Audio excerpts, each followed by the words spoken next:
Hello guys, hope all are well. In the previous class, we have discussed about pronouns and its kinds. We have already known about personal pronouns, possessive pronouns and demonstrative pronouns. Now I'm going to discuss about reflexive, emphatic and interrogative. Hope you listen it carefully. So let's start the class. Reflexive pronoun. Reflexive pronoun reflects the actions done by the subject upon itself. It is formed by adding self or selves to the personal pronoun.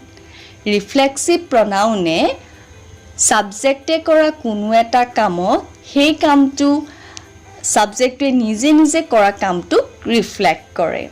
আৰু এই reflexive pronoun সমূহ এই pronoun সমূহৰ পাছত self আৰু selves self self আৰু selves selves যোগ কৰি বা এড কৰি এই পাৰ্সোনাল pronoun সমূহ গঠন কৰা হয় For example reflexive pronouns are oneself itself himself themselves herself myself yourself ourselves and yourselves. For example, she blamed herself for her mistake. Yet, herself to a she pronoun to emphasize korise ba reflect korise je tai kora bhulor kam to nije nije nijoke dukharup korar kotha to bujaise. Now, emphatic pronoun. A pronoun that emphasizes upon the action done by the subject is called an emphatic pronoun.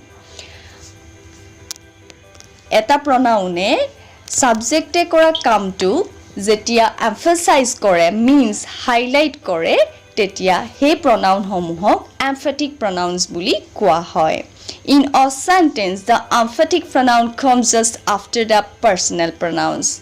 আৰু এটা বাক্যত emphatic pronouns বোৰ সদায়ে personal pronouns ৰ পাছতে ব্যৱহৃত হয় reflexive pronoun আৰু emphatic pronouns বোৰ প্ৰায় একে ধৰণে বা একে নিচিনা লাগে কিন্তু ইয়াৰ এটা পাৰ্থক্য হৈছে যে reflexive pronoun সমূহ ভাৰ্বৰ পিছত ব্যৱহাৰ হয় ইয়াত এক্সাম্পল উদাহৰণস্বৰূপে she blame herself ই blameৰ পিছত বা ভাৰ্বৰ পিছত herself টো ইয়াত ব্যৱহৃত হৈছে কিন্তু emphatic pronouns সমূহত ইয়াত এক্সাম্পল চালে আমি ধৰিব পাৰিম he himself studied carefully এই he পিছতে এই pronounৰ পিছতে emphatic pronoun বোৰ ব্যৱহাৰ কৰা হয় গতিকে reflexive pronoun সমূহ আমি ভাৰ্বৰ পিছত ব্যৱহাৰ কৰো আৰু emphatic pronouns সমূহ আমি pronounৰ পাছতে ব্যৱহাৰ কৰো emphatic pronouns are myself yourself herself himself itself ourselves yourselves and themselves Now interrogative pronoun and interrogative pronouns ask questions interrogative pronoun সমূহে question সুধে বা প্ৰশ্ন সুধে Interrogative pronouns are who, whom, what, whose and whose. Our interrogative pronouns are who, whom, what, whose and whose.